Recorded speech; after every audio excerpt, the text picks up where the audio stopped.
오늘 우리에게 주신 하나님 말씀은 출애굽기 19장 5절의 말씀입니다.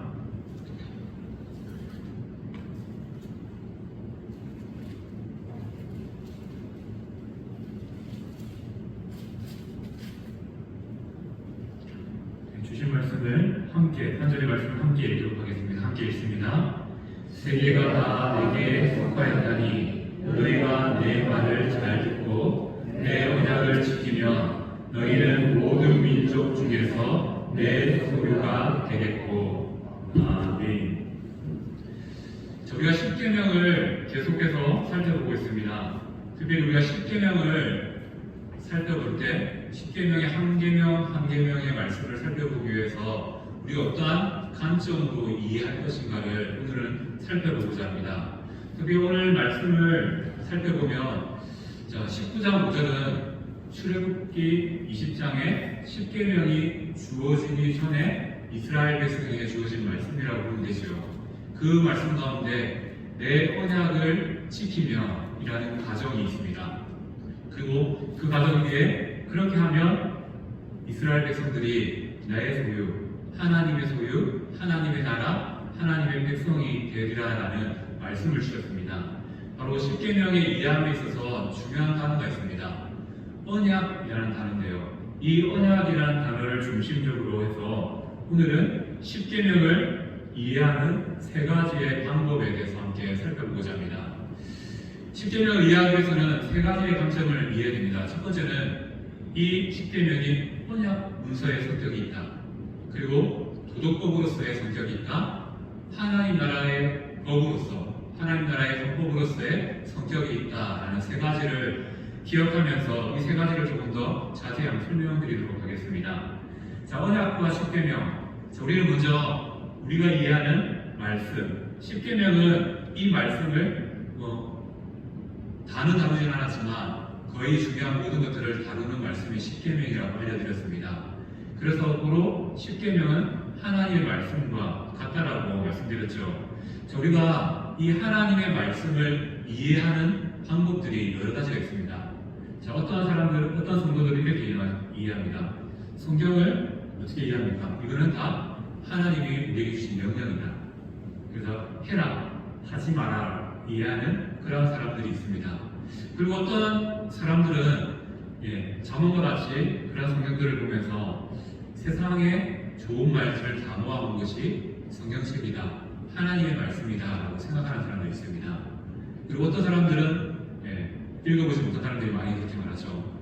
이스라엘 역사 이야기를 우리가 왜 읽어야 돼? 라고 하면서 그렇게 이 성경 말씀을 치부해버리는 경우도 있습니다.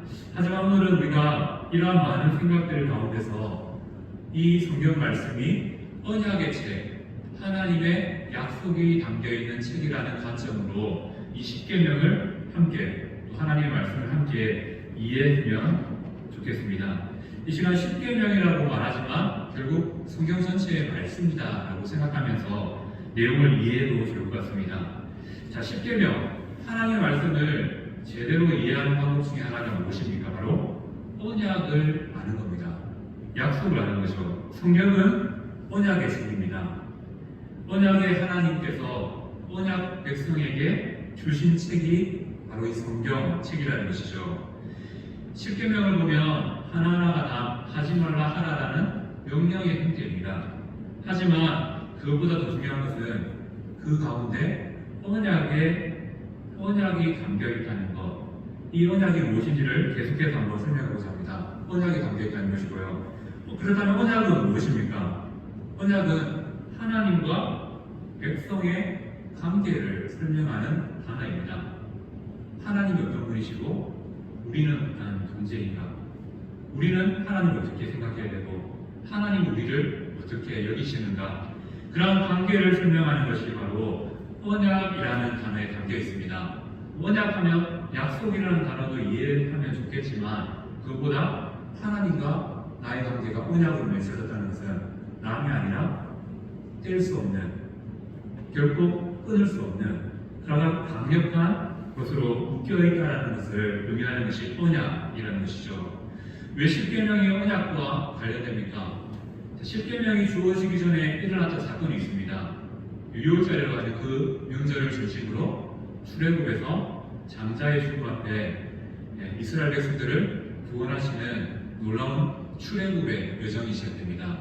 그렇게 출애굽을 시키고 나서 하나님께서 시내 광야에서 시내 산에서 이 말씀을 십계명의 말씀을 이스라엘 백성에게 주었습니다. 먼저가 뭐죠? 하나님께서 이스라엘을 구원하셨습니다. 그리고 그 구원에 합당한 삶을 알려주시기 위해서 십계명, 율법으로 대표되는 그 10가지의 계명 플러스 또 해석되는 많은 말씀들을 이스라엘 백성들에게 주셨다는 것이죠. 그것을 통해서 내가 하나님이죠. 내가 너희를 구원했다. 너희는 하나님의 구원을 받은 존재로서 하나님 나라의 백성이 되었다. 그에 합당하게 사는 방법이 바로 이 10가지의 말씀을 통해서 너희에게 알려줌을 받아라는 것을 알려줍니다. 우리가 이 언약이라는 것을 생각하면 우리가 조금 하나님 앞에 겸손해지게 됩니다. 왜냐하면 창조주이시고 피조물인 우리가 어떻게 보면 관계를 맺는다는 것 자체가 동등한 입장에서 맺는다는 의미가 있습니다. 그 말은 무엇입니까? 창조주이신 하나님께서 낮아지심으로 우리 피조물과 말씀의 관계를, 언약의 관계를 맺으셨다는 것이죠. 바로 하나님의 낮아지심이 이 언약 가운데 있습니다. 그리고 이 낮아지심을 통하여서 사랑을 세우시고 사랑을 지키시고 사랑을 보호해 주시는 그런 은혜가 이 언약이라는 단어에 담겨 있습니다. 그래서 우리가 언약하면 약속이라고 생각해도 좋겠고요. 그 뒤에 하나님과 나의 관계를 설명하는 내가 하나님과 아무런 관계없는 자가 아니라 이 언약으로 똘똘 뭉쳐진 결코 하나님이 나를 외면할 수 없는, 나도 하나님을 저버릴 수 없는 그러한 강력한 관계에 묶인 것이 언약이라는 단어로 생각하면 좋겠습니다. 특별히 성경책을 보면 십계명을 이렇게 말하죠. 오늘 읽었던 본문도 십계명을 언약이라는 단어로 설명합니다. 그리고 출애굽기 34장 28절에도 언약의 말씀, 곧 십계명이라고 말씀하고 있습니다. 바로 십계명이 언약의 성격을 담고 있다는 것이죠. 그리고 신명기 9장 11절에도 십계명이 두 돌판에 기록되어 있어요. 바로 언약의 두 돌판이라는 표현이 등장합니다.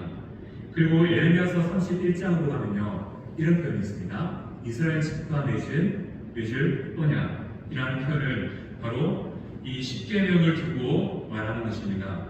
바로 십계명과 언약이라는 단어는 연결되고 있다는 것을 성경을 통해서 말씀하고 있습니다. 더 많은 말씀이 많습니다. 그 중에 대표되는 몇 구절만 들고 왔습니다. 결국 십계명은 하나님과 우리의 관계를 말하는 언약의 성격이 담겨 있다는 것이죠. 그 사실을 이걸로 알 수 있습니다. 십계명은 돌판이 몇 개입니까? 2개입니다. 맞죠? 2개. 2개인데 이 2개라는 사실을 조금 집중하면서 설명해 보겠습니다. 자, 이스라엘 이 십계명이 주어질 당시 메소포타미아 지역, 특별히 히타이트라는 나라에는 지금 전해지는 종주권 조약이 있습니다. 이 조약의 특징이 뭐냐면 승리한 나라가 패배한 나라와 협정을 맺는 거죠. 지금 우리에 말하면 협정이고 그 당시에 보면 이렇게 조약을 맺습니다. 어떤 조약입니까? 승리한 나라는 패배한 나라에게 공물을 요구하든지 세금을 요구하겠죠. 하처럼. 그러면 우리가 그 나라를 지키겠다라는 이러한 언약을 맺게 됩니다. 이러한 언약의 성격이 바로 십계명에 담겨 있다는 겁니다. 자, 우리가 지금도 나라와 나라 간에 협정을 맺을 때 문서를 몇 개 만듭니까? 하나 만들지 않습니다. 각 나라가 보관할 수 있도록 2개의 문서를 만들어 똑같은 내용이죠. 똑같은 내용의 2개의 문서를 만들어서 상대방이 사인해서 서로를 가지는 방법으로 갖는 것처럼 당시에도 이러한 풍습들이 있었습니다. 특별히 종주국과 공신국 사이에 이러한 성격의 언약 맺음이 있었습니다. 그런데 십계명도 이러한 성격이 담겨 있다는 것이죠. 바로 언약을 맺기 위해서는 두 당사자가 필요합니다. 하나님과 이스라엘. 그리고 두 가지의 문서가 필요하죠. 바로 두 돌판이 필요한 겁니다. 자, 우리가 두 돌판을 하면 우리는 이렇게 이해하죠. 한쪽에는 1에서 400명, 한쪽에는 5에서 10개명 말씀이라고 생각합니다. 물론 그럴 가능성도 없진 않습니다. 하지만 언약이라는 성격으로 살펴보면요, 아니고요. 한 군데 다 적혀 있습니다. 또 한 군데 다 기록되어 있습니다. 그래서 하나는 하나님 거, 하나는 이스라엘 백성 거. 그래서 두 돌판이 필요한 것이죠. 그러한 성격으로서 하나님께서는 두 돌판을 언약의 성격으로서 우리에게 주셨다는 것입니다. 십계명은 바로 하나님과 그 백성이 언약을 맺었다는 증거가 되는 그러한 증거물이 된다는 것이죠. 특별히 우리가 유월절과 오순절을 생각해 보면 좋겠습니다. 이스라엘 백성들이 유월절로 절기로 말미암아 패스오브라는 그러한 6월의 행사로 말미암아 출애굽을 경험하게 됩니다. 그리고 출애굽 이후 50일 뒤 시내산 앞에 서게 됩니다. 그때 하나님께서 이 말씀, 십계명으로 대표되는 이 말씀과 율법들을 이스라엘 백성들에게 주어 주시게 됩니다. 구원하시고 그 구원에 합당한 삶을 요청하시기 위해서 이 10가지의 말씀으로 대표되는 말씀을 주셨죠. 마찬가지로 우리 삶도 마찬가지입니다. 부활절이라고 말하는 예수님의 십자가의 구원으로 말미암아 우리를 구원하실 거예요. 50일 뒤에 성령 강림 사건을 통하여서 진리의 영을 구원해 주심을 통하여서 우리로 하여금 하나님의 말씀대로 살아갈 수 있는 힘을 주셨습니다. 그러한 동일한 원리가 바로 십계명을 주신 그 상황 가운데 나타난다는 것이죠. 그렇다면 우리가 한번 기억해 봅시다. 우리가 어떻게 십계명을 지킬 수 있습니까? 우리의 힘으로 지킬 수 있을까요? 우리는 우리의 힘으로 지킨다라고 생각할 수 있습니다. 어느 부분까지는 지킬 수 있을 거라고 생각되어집니다. 하지만 십계명은 우리의 노력으로 우리의 힘으로 지키는 것이 아니라 은혜로 하나님이 주신 힘으로 지킬 수 있다는 것이죠. 왜 그렇습니까? 십계명의 말씀을 우리가 온전히 지킴으로 우리가 구원받을 수 있는 공로를 얻을 수 없습니다. 이미 구속받은 그러한 백성들이 지켜야 될 언약 조항이지 구원을 받기 위한 조항이 아니라는 것이죠. 십계명은 구원이 먼저고요. 그 다음 그에 합당한 구원받은 자들의 삶을 다루는 것이 하나님의 말씀 십계명이라는 것을 알 수 있습니다. 결국 십계명을 지킨다, 하나님의 말씀을 지킨다는 것은 무엇을 의미합니까?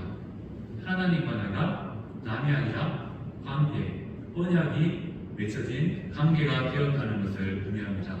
그래서 우리가 하나님의 말씀을 듣고 말씀대로 살려고 하는 그 마음은요, 무엇을 의미합니까? 하나님이 나를 강력하게 붙잡고 있다는 증거가 됩니다. 또한 나도 하나님을 붙잡고 있다는 증거가 됩니다. 내가 내 마음대로 말씀대로 사는 것 같다라고 생각할지 모릅니다. 아닙니다. 하나님이 주신 힘이 있기에, 생각이 있기에 우리가 주어진 그 상황 가운데서 순종할 수 있는 것이고요. 또 그 은혜를 주실 때 가능한 일이라는 것을 말씀하고 있습니다. 그래서 우리가 하나님과의 관계가 좋으면요, 십계명뿐 아니라 하나님의 말씀대로 사는 것이 참 편하고 복되고 즐겁습니다. 하지만 조금 이 관계가 삐걱대면요, 어떨까요? 조금 부담스럽게 해요. 부담스럽기도 하고요, 힘들기도 합니다. 근데 곧 회복됩니다. 왜냐하면 하나님께서는 이 말씀을 지키게 하기 위해서 우리에게 은혜를 베푸시는 분이시기 때문입니다.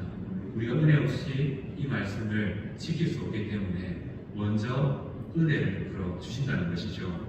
그리고 십계명은 도덕법의 성격이 있습니다. 자, 우리가 도덕법이라 하면 좀 어려울 수 있는데 생각해 봅시다. 우리 사람들이 모여 살아요. 그러면 사람들이 모여 살면 자연스럽게 어떤 규칙들이 생길 겁니다. 맞죠? 이런 규칙, 저런 규칙이 생길 겁니다. 그 중에 대표적인 것이 사람은 사람의 인성이 있기 때문에 다른 사람을 해하면 안 된다라는 것이 자연스럽게 생기죠. 그와 마찬가지로 십계명도 그러한 윤리적인 면에서의 기준이 되는 그러한 역할을 한다는 겁니다. 사회를 흔들리지 않도록 붙잡는 그런 역할도 한다는 것이죠. 바로 삶의 기준을 제시한다는 것입니다. 이 십계명이 도덕법의 성격이 있다는 것을 설명하기 위해서는 율법의 세 가지 생각해 보면 좋겠습니다.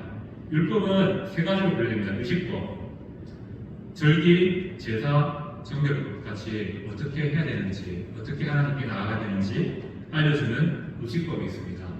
이 의식법들은 신약 시대에 오신 예수님의 그림자 역할을 하죠. 그래서 예수님이 오신 이 시대에는 이 의식법이 우리에게 필요가 없습니다. 제사 어떻게 드려야 되는지, 화목제 어떻게 드려야 되는지 우리하고는 상관없는 일이라는 것이죠. 왜냐하면 예수님을 위해서 이 의식법들이 의미가 없어지기 때문입니다. 그리고 두 번째 율법의 성격은 시민법입니다. 이스라엘 나라를 통치하기 위한 법이죠. 그리고 이스라엘 백성들을 판단하고 재판하기 위한 기준이 되는 이러한 역할을 합니다. 이스라엘을 이 땅 가운데 지키시기 위한 독일한 법의 역할을 한다는 것이죠. 하지만 이 법은 예수님이 오시기 전까지나 유효하죠. 왜냐하면 예수님이 오심을 통해서 예수님이 주시는 새로운 법이 우리에게 주어졌기 때문입니다. 예수님은 괜히 구약에 있는 율법을 다시 해석해 주시는 것이 아니라 바로 예수님을 통해서 우리는 다시 주어진 법대로 살아간다는 것을 의미합니다. 그리고 율법은 또 세 번째 도덕법의 역할을 합니다. 이 도덕법이라는 것은 사람이 마땅히 해야 될 바라는 것도 의미하지만 그 뒤에는 무엇이 있습니까? 사람에게는 하나님의 본성과 뜻이 담겨 있습니다. 그래서 사람은요, 사람을 소중하게 여기는 것이 합당하죠. 그게 어디서 나온다고요? 하나님이 주신 본성에 의해서 만들어집니다. 바로 하나님의 거룩한 본성이 담겨 있는 것이죠. 그래서 어디 가도 살인은 금하죠. 그리고 남을 향한 해도 금합니다. 거의 모든 나라의 법과 모든 나라의 윤리들이 그렇지 않습니까? 거짓말도 하지 말라고 하고요. 왜? 남을 향하는 것이기 때문에. 그 뒤에는 하나님이 어떠한 분이신지를 우리가 간접적으로 보여주는 역할을 한다는 것입니다. 결국 도덕법을 통해서 하나님께서 하나님의 본성을 담고 있기 때문에 도덕법에는 어떤 역할을 하냐면요, 자신의 죄를 깨닫고요, 그 죄의 문제 때문에 하나님을 찾을 수밖에 없는 그런 역할도 도덕법의 역할에 담겨 있다는 것이죠. 근데 이 도덕법의 역할은 지금도 유효합니다. 예수님은 이 도덕법을 통해서 하나님을 찾아오도록 우리의 연약함을 이용하신다는 것이죠. 그리고 우리가 또 중요한 것은 십계명은 하나님 나라의 법으로서, 교회의 헌법으로서 역할을 합니다. 하나님 나라의 헌법으로서의 십계명은 구약에 이스라엘이 주신 헌법이 되겠죠. 이스라엘이 가나안 땅에서의 새로운 나라를 이루게 될 겁니다. 그 나라의 헌법이 되고요. 신약 교회에서도 어떤 역할을 합니까? 하나님 나라에 주신 헌법의 역할을 합니다. 그리고 하나님 나라의 교회까지 이어져서 이 십계명이 구약에는 이스라엘을 이루는 헌법, 신약 교회를 세우는 그런 헌법, 법, 그리고 하나님 나라의 헌법으로서의 지금도 우리에게 역할을 한다는 것을 말씀하고 있습니다. 이렇게 십계명, 하나님의 말씀은 우리의 삶에 이러한 의미를 가지고 있다는 것이죠. 자, 십계명은 우리에게 어떤 것을 알려주냐면요, 하나님 나라가 얼마나 위대한지를 알려줍니다. 그리고 하나님 나라가 얼마나 거룩한지를 알려줍니다. 그리고 하나님 나라의 속함이 얼마나 대단한지를 보여준다는 것이죠. 그래서 십계명을 통해서 나의 연약함을 발견하시면요, 반대로 우리가 믿는 하나님이 대단하다, 그리고 나도 그 백성에게 나도 대단한 존재라는 사실을 깨닫게 합니다. 교회의 헌법인 이 말씀을 지킴으로 바로 교회의 교회됨, 우리의 성도됨이 세상 가운데 드러나게 된다는 것입니다. 바로 십계명에는 이러한 의미가 담겨 있다는 사실을 기억해야 됩니다. 우리가 하나님 말씀으로서의 십계명을 생각하면요, 결국 이 말씀은 우리로 하여금 우리의 연약함을 발견하게 합니다. 한 절 한 절에 한 개명 한 개명의 말씀만 봐도 내가 부족하구나, 연약하구나 라는 사실을 깨닫게 합니다. 그래서 하나님 나라 백성답게 살기 위해서는 하나님의 은혜가 필요하구나 라는 사실을 깨닫게 되고요. 때로는 또 우리의 연약함을 발견하면서 예수님을 붙잡게 만드는 그런 역할을 합니다. 바로 십계명이 그런 의미로서의 역할을 한다는 것이죠. 다시 한 번 더 정리해 보겠습니다. 십계명은 언약, 하나님과의 관계를 설명하는 그러한 문서로의 역할을 한다, 언약으로의 역할을 한다는 걸 기억해 주시고요. 그리고 우리가 어떻게 살아야 될지에 대한 법으로서, 도덕으로서의 역할도 한다. 그리고 우리가 하나님 나라에 속하기 때문에 하나님 나라의 백성으로서 어떻게 우리가 살아야 될지를 알려주는 법이 바로 십계명이라는 사실을 기억하시기를 바랍니다. 그리고 그 말씀을 늘 기억하면서 이것이 언약이라는 것은 무엇을 의미하겠습니까? 언약은요, 일방적인 게 아닙니다. 하나님께서 너 이거 해, 아니고 너 이거 해, 그럼 내가 이렇게 할게 라는 약속이 담겨 있습니다. 우리가 이 말씀을 지키는 것이 힘들 수 있고 어려울 수 있습니다. 하지만 하나님께서는 이 말씀을 지킴을 통하여서 우리의 하나님이 되어주신다고 말씀합니다. 그리고 우리의 모든 문제를 하나님이 책임져 주신 자라고 말씀하십니다. 그런 은혜가 우리 언약 가운데 십계명 말씀 가운데 살아가길 소망하는 이 자리에 앉은 성도님의 가운데 하나님이 베푸신 은혜로 언제나 나타나기를 간절히 소망합니다. 그래서 하나님께서 때로는 찌를 때도 있고요, 때로는 부담을 주실 때도 있을 겁니다. 근데 그게 무엇을 의미합니까? 하나님과 내가 강력하게 묶여 있다는 증거가 됩니다. 때로는 부담스럽죠. 그때는 또 어떻게 됩니까? 하나님만 지킬 수 없어요. 그래서 하나님은 은혜가 필요해요. 근데 신기한 것은 지킬 수 있도록 하나님이 이미 은혜를 더하여 주신다는 것입니다. 그러므로 우리가 말씀이 멀리 있는 삶이 아니라 하나님 말씀이 가까이 있음을 통하여서 하나님과 동행하는 그런 복이 우리 삶 가운데 있기를 간절히 소망합니다. 아멘.